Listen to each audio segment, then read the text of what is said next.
Oh, baby. Box Truck Talk fans, it is Monday, and that means we are live and loaded for Unloading the Box Truck. As always, co-host Scoochie Dean here with D-Money and Pickle. Fellas, how are we? What up? Doing all right? Fantastic. Fantabulous. First up on the agenda, the XFL scoreboard. I'll kick it off because my Sea Dragons have won 4 straight. Really turned it around, 0-2 to 4-2, baby. Only beat the Guardians by 7, though. And they are the worst team, I would say. But Ugly win's better than a pretty loss. yeah, Dub's a dub. dub is a dub. Still Right. killing it. I'm still gonna love them. Obviously, they're my guys. Quite possibly the hottest team in XFL right now. Correct. I mean, no doubt. Defenders play tonight, 6 p.m. on ESPN2. Might have to check that one out against the Roughnecks. Got a little Monday night action. 5-0 against 4-1. Game of the week. Money line, the Defenders, -2.5. That's just the line. Sorry, folks. Over under 42. The way last week's games went, I would probably smash the over, and that's a pretty high over-under. But I feel like the offense at this point in the season, the offenses are starting to figure out the defenses. You would take the over. I think so. Yeah. It's later in the Two year. really good They're teams. starting to get comfortable on offense. Well, the other games this week, Sea Dragons and Guardians, 26-19 Sea Dragons was the final. So that one would bang the over. Battlehawks defeat the Vipers 29-6 in Vegas too. Anytime the Vipers are playing, do the under. Yeah, they don't score 35. So that The only reason I would say against that is because they might get the over scored on them. That's true. Correct. That's a good point. Their defense is not good. So the under would have hit there. AJ McCarron showing out, 236 yards and 3 touchdowns in that one. So Battlehawks, he's going to make a severe case to possibly get a backup NFL job, in my opinion. Oh, I think it's already, yeah. In the works? Yeah. Quite possibly. I wouldn't say in the works, but I think it's going to happen. I don't mean in the works like someone's talking. I think when I say in the works, I think there's NFL organizations that are like, hey, maybe. You know what I'm saying? They'll be interested. Dallas Thompson's Brahmas take it over the Renegades. What do you get? Upset alert? Upset alert, yes. But I will say roster is getting a little recharged at the moment.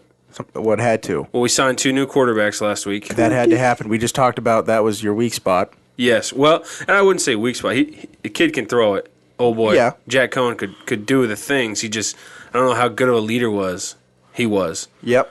Got a couple new quarterbacks, signed 2. Obviously had to release somebody. I don't know if they released 2 quarterbacks and then signed 2. I know they released 1 because the starter from last week who got injured, and they may have just put him on the IR, I guess. Yeah. He's not on the roster anymore. The only one that was on the roster last week versus this week is Jack Cohn, which may have been why they got the upper hand on the Renegades because they didn't really know what to prepare for. Scouting a quarterback is a big thing. Got to know your tendencies. Yeah, and the nice thing about the guy they signed, Juwan Pass. Last name Pass with a quarterback? Yes. Wow. Yeah. That's like the last name. Juwan Pass from Prairie View A&M. Dual threat guy, so I love that. Literally like a running back with the last name of Run. Or Rush. Or a wide receiver with Snag. Ooh. Or Catch. Ooh. Final for that one was 15-9. Brahmas took it over the Renegades at Choctaw Stadium in Arlington. Big win for them. I watched most of the first half. Good game. Yep. Perfect. Good game.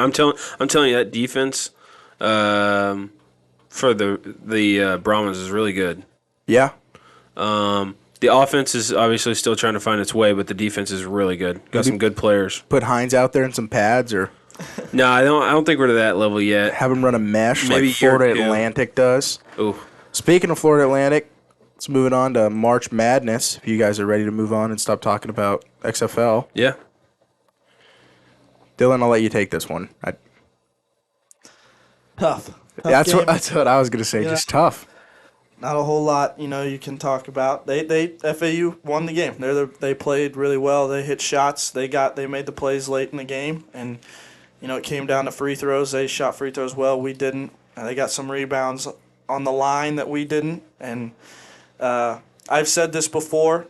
Now talking to people, I am more sad that I don't get to watch that group play basketball anymore. That they lost. Yeah. Yeah, obviously it sucks, but at the beginning of the year, if you had told me this team would have made it to the Elite Eight, I'd have been like, holy crap. You're out of your mind. Yeah. Right.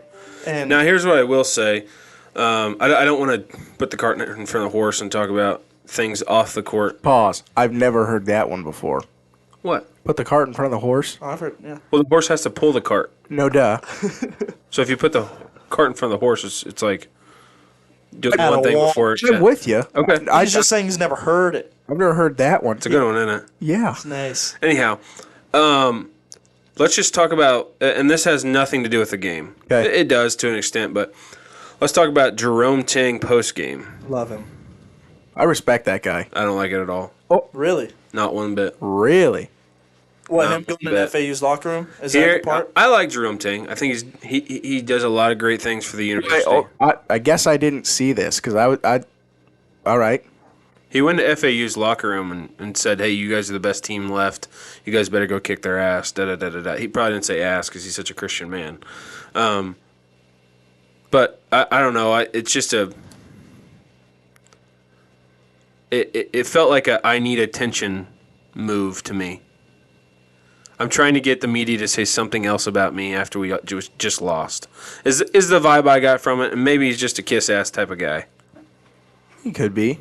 And maybe he was just complete genuine about it. I could be totally wrong. But the vibe that I got from it was much like the vibe of Musselman taking his shirt off and Yeah. give me some more attention.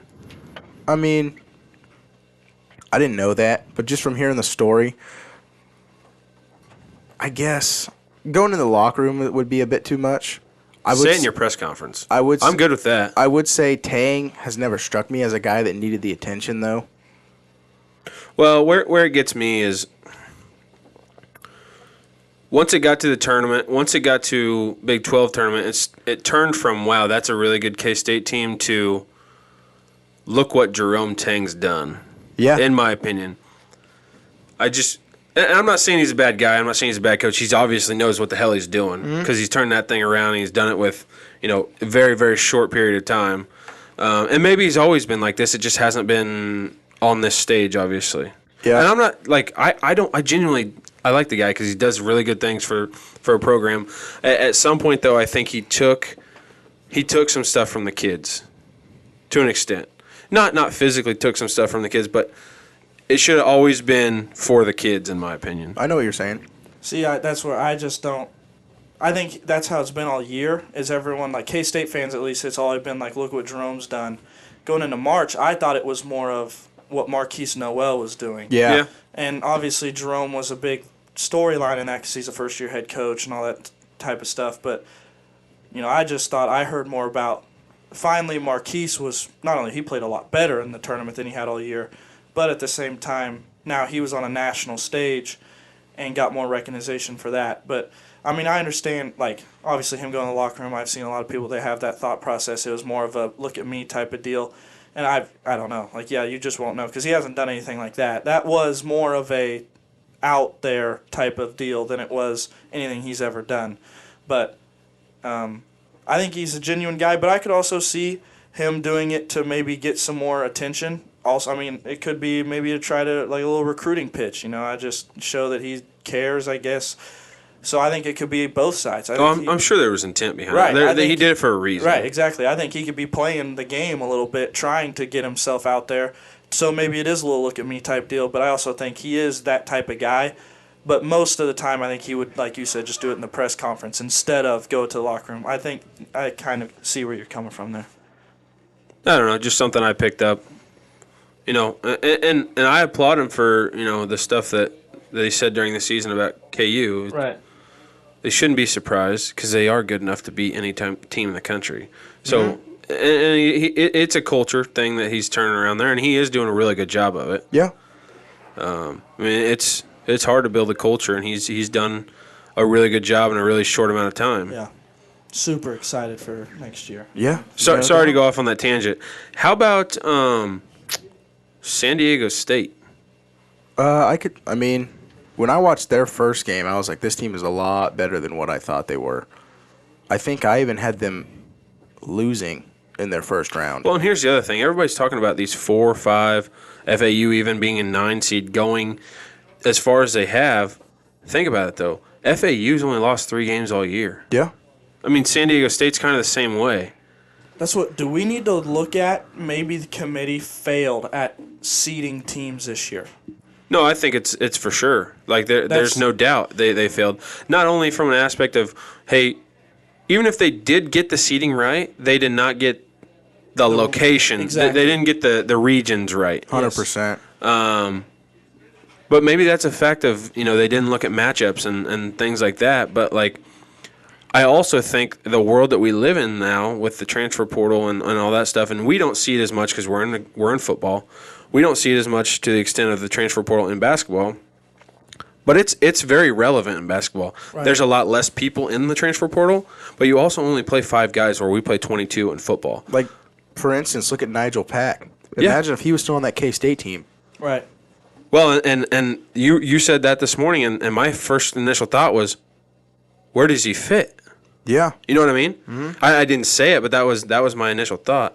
But, like, I think we could see this happen a lot more year to year with the state of where college athletics is at right now. I think you will see lower seeds be more competitive now. Like, we've seen upsets, but I think what we're seeing now is in like Final Fours having 9 seeds and 4s and 5, that type of stuff. No, your 16 over your 1s is still going to be wild. Right. Yeah. And this is the first time a 1 hasn't made the Final Four, and I don't even know how long. But 1987, I think is what they said. That's going to happen more. 1978, one of the two. Like when the tournament started. Like it's never happened. Yeah, like it's incredible. Like since they've recorded something. Yeah, it's.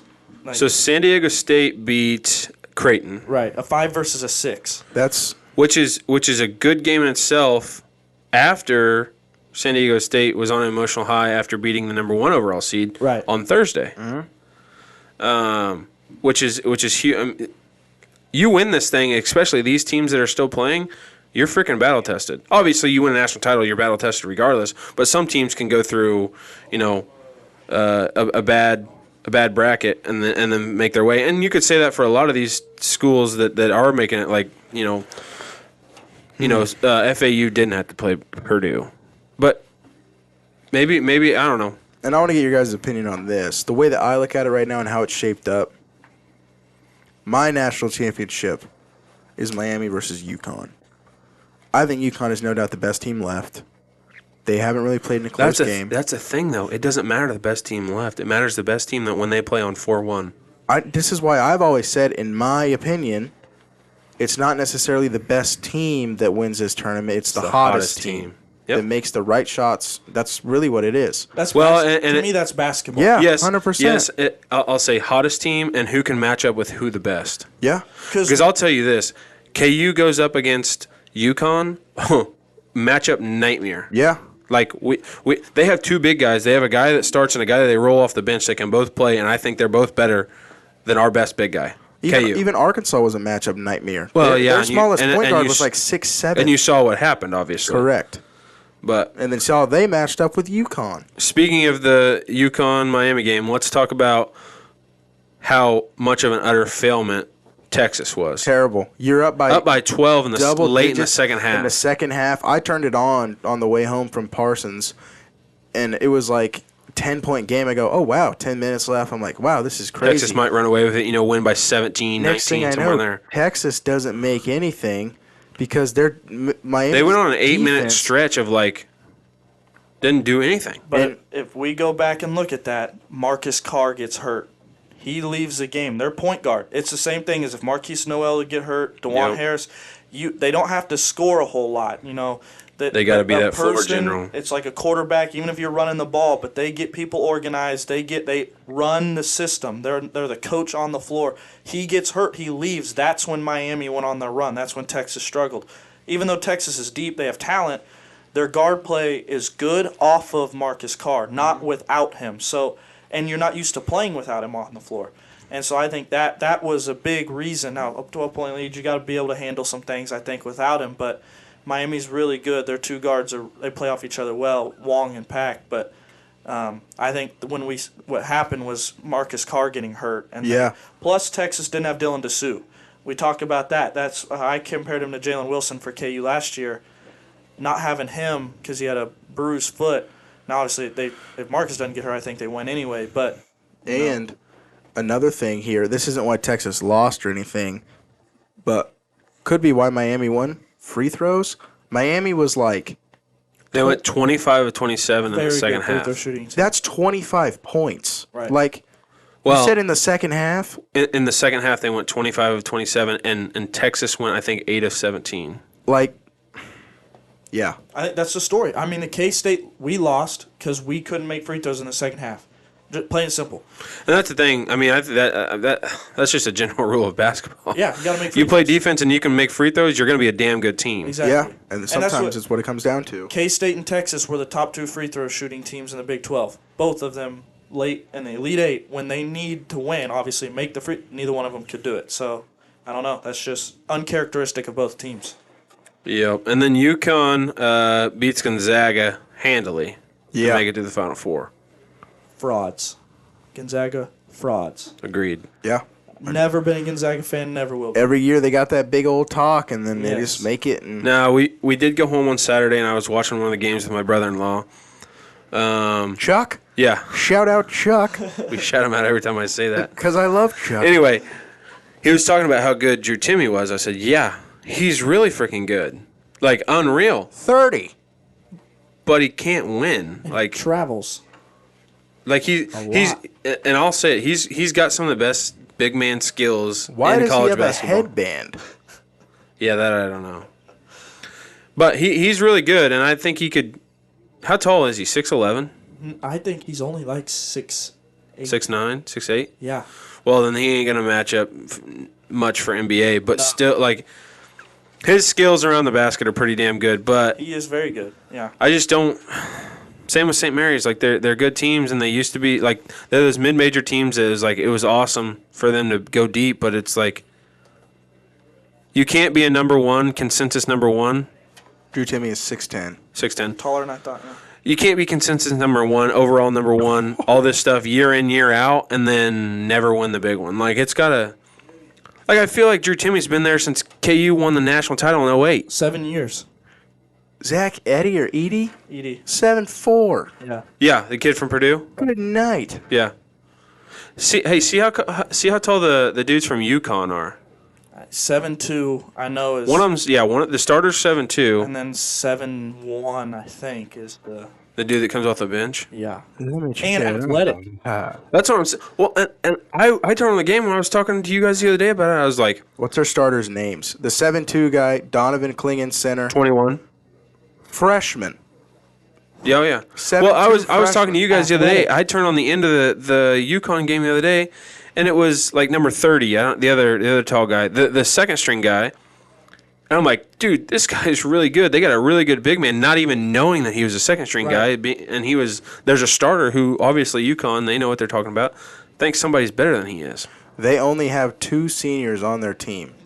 Wow. Good Lord. I apologize. They've got 3. They've got 2 seniors at UConn and 1 graduate transfer. What's the name? Their best player is a guard. Tristan Newton, guard, senior, 6'5". No. Joey Calcaterra. Yeah, Joey He's good. That's their dude. And Neheim Aline. Okay.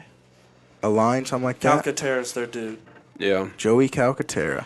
Anyway, this weekend's going to be fun to watch. Just because I think, 3 of these schools, it's the first time they've ever made the Final Four. Right. So there's not really anybody in there that knows, not knows. Obviously, they know how to win basketball games, or they wouldn't be there. But it's uncharted territories for 3 of them. UConn being the one that's obviously been there and won it before, which I think they got the best shot. I don't know. They have the tougher matchup to make it. But just think about this. Either San Diego State or FAU are going to be playing for the national title next week. And FAU's pretty deep. Yeah.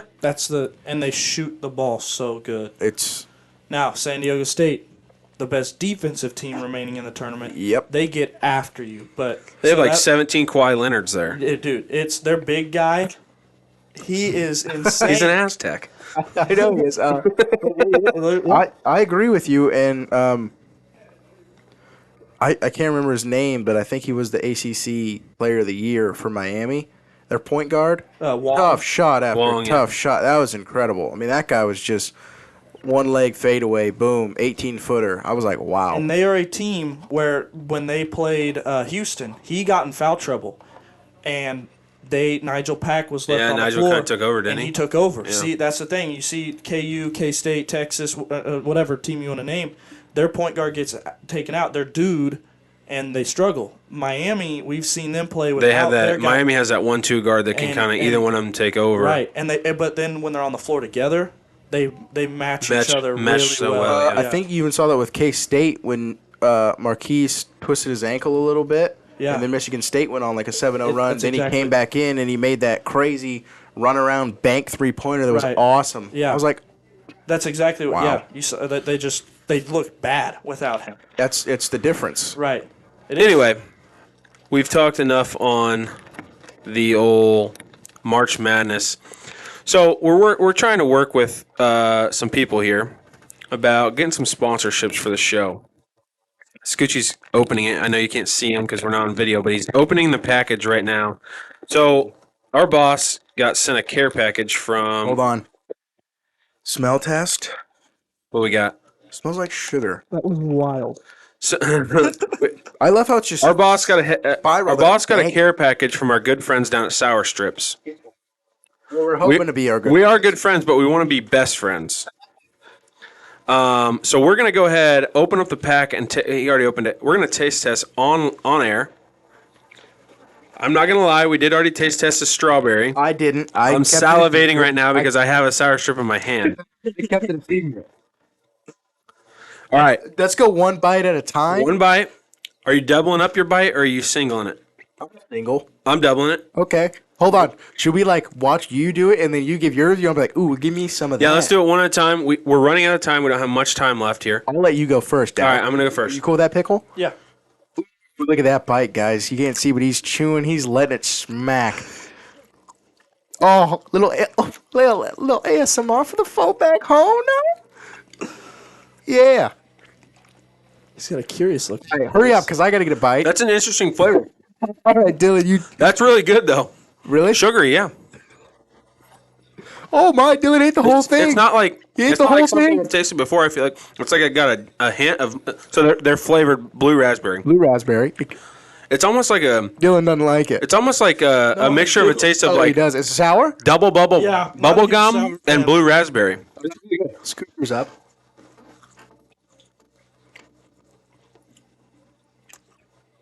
I'm not a big sour fan, but that is really. Wow. I will say I had strawberry. First of all, what's your thoughts, That's gas. dude? That's bad. I That's bad, dog. I had the strawberry, fuck, oh. and a lot of sour things taste very similar. Two totally different flavors. Well, let's break out the strawberry. Okay. You get the strains. We've back. already taste tested. At least I have. That first try. Well, hold on. There's an open one. There's an open one. It's first It is try. open. Yeah, it is. Oh, it's first try. All right. Sorry, Boy folks. Taylor, first take. I told them, let's try to only keep up with one review. Screw that. These are good. I say No, we don't have enough time to review all of them. we're not doing all of them. I just want to do this one because Two you of already them. had them. So strawberry is what we got next. I'm gonna go ahead and take a plunge. And then Dylan's up next. Nice. Dallas going double hammied in there. Give him a little ASMR action. Dude, I'm telling you. All right. That's enough of that. Dude, I'm telling you. Oh. Stramsberry. So these Oh, Dylan dove in. the How's that? strawberries. Dylan, let's hear what you think about strawberry. Yeah, because you've had it before. It's better. Ooh. Yeah. All right. Let me get some action. Oh, wow. Don't you feel like they taste just like the straws? Like the sour straws? Ooh, this one's These way do. too The acid. strawberries do. Oh, yeah. I also like strawberry flavors a lot. Easy. I mean, folks, that's good on your palate there. That's nice. Real nice. Ooh. Get those salivary glands going. Let's read some nutrition facts real quick. Well, hustle along because we don't have too long. 120 calories. We've asked the four fans. pieces. We've asked the fans, and they want us to keep it a little bit shorter. That's a steal. 140 or 120 calories for 4 pieces. I'm telling you, if you know our good friends down at Sour Strips, Hit them up. we would love to work with them. We would, please. That was fantastic. We're not asking for money. We'd love to just work with you. We'd love to get to know you, and we'd love to market your product. Just a first date, Sour Strips. We're not trying to get any action. Right. No, Exactly. We just want to. That's a third date. I just want to hold their hand. We want to get to know you. maybe a little side hug. I'll at buy the your end. dinner. I will say, winky emoji. They taste delicious. So Yeah, That's right. great product. So anyhow, thanks for hanging out. yeah, thanks for hanging out, guys. Fantastic. That right there, we just unloaded quickly. Okay, so we're making a lot of work. Very very shortly. Sorry, I keep getting emails. Anywho, Have another. so He doesn't like sour. we'll catch you sour fan. on Friday Fridays. with another good friend of ours, not a potential sponsor, but most certainly a good friend, who will be a great guest, in the XFL guy, Mike Mitchell, who plays for the Matt Miller. Jesus, I said a guy who has nothing to do with the show. Matt Miller, and we're gonna get some good take on the XFL and how everything goes, and not only playing but just their logistics. So that's enough from us. We just unloaded it. Go. What you got? I was just gonna say it's 2:00 here, folks. So I think we're gonna attack some blitzball. Yeah. Throw a couple sliders, I'm in. Get hit by a pitch. ham and Swiss sliders. Anyhow, we just unloaded it for you. We're excited that you guys are listening. Hope you come back on Friday. Have a great week. It's literally Monday, so have a great week. We will see you later on in the week. Like I always say, like, subscribe, follow, share, do all of it. Okay, and we'll see you soon. Scooch, Pick, got anything? Nope. That's all Go I got. Cats. All right. Oh, go Cats! Unloading out.